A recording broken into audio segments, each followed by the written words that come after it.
Israël a une main de fer que n'a pas eu la France dans cette affaire. Oui, laissez-moi répondre à votre dernière question. Je ne suis pas bien évidemment militaire et je n'étais pas né au moment de cet attentat, mais je pense que je parle pour beaucoup de Français quand je dis qu'ils crèvent. Israël fait le travail de l'humanité ici. Absolument aucun remords à ce niveau-là, qu'ils crèvent tous. Et vous comprenez aussi l'empathie des Américains qui ont donc subi la même attaque au même moment.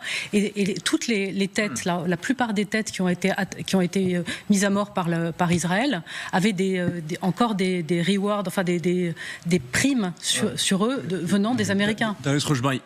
L'attaque de Pearl Harbor, les États-Unis entrent en guerre. Il y a 2200 morts américains. En 4 ans, les Américains tuent 3,5 millions de Japonais. 100 000 en une nuit. Qui parle du génocide japonais? Il y a 2500 morts au 11 septembre. Les Américains tuent 400 000 Irakiens et Afghans. Le taux de ratio civil et militaire dans ces deux guerres est pire qu'à Gaza, et pire qu'au Hezbollah. Qui parle du génocide afghan? On peut pas faire que... Les guerres ont évolué depuis quand même. Il faut quand même le dire.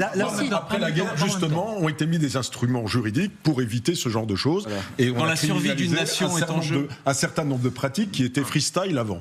Voilà. Et ça, je pense que Patrick peut en parler. Oui, bien sûr. Il y a des conventions internationales, il y a des règles internationales, c'est vrai. Mais comme disait Sarah Daniel, la guerre n'est jamais propre, la guerre, c'est la guerre. Ce que je voulais dire, c'est que je voudrais revenir. Mais attendez, comme pour rester sur ce point précisément, on voit à quel point on a un Michel Goya et vous qui dites, en réalité, quand quelqu'un a fait couler du sang, on le tue. Point.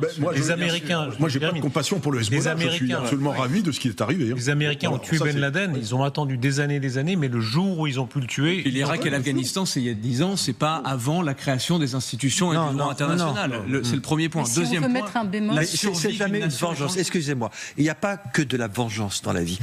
Une certaine vengeance, d'accord, mais c'est aussi une façon de se protéger. La dissuasion. Si on tue des gens, il n'y a pas que le désir de vengeance. C'est aussi pour continuer à protéger une population. Et c'est ce que fait Israël aujourd'hui. Certes, il y a peut-être... Regardez, là on voit, vous essayez d'enrober tout de suite, on avait la version beaucoup plus directe de Louis Sarkozy disant qu'il crève.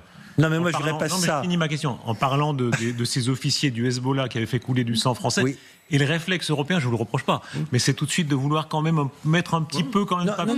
Si c'est les officiers du Hezbollah qui crèvent, très bien. Il y a des civils aussi, c'est ça le problème. Qui crèvent. Donc, mais franchement, là, les cadres, moi, j'ai vraiment pas suivi. C'est pour ça que je dis l'opération Beeper est extraordinaire. Mais dès que la population libanaise commence à souffrir, ça m'embête plus. Il faut rappeler que 70% des Libanais détestent le Hezbollah. Tout à fait, absolument. Quand c'est ceux-là qui sont atteints.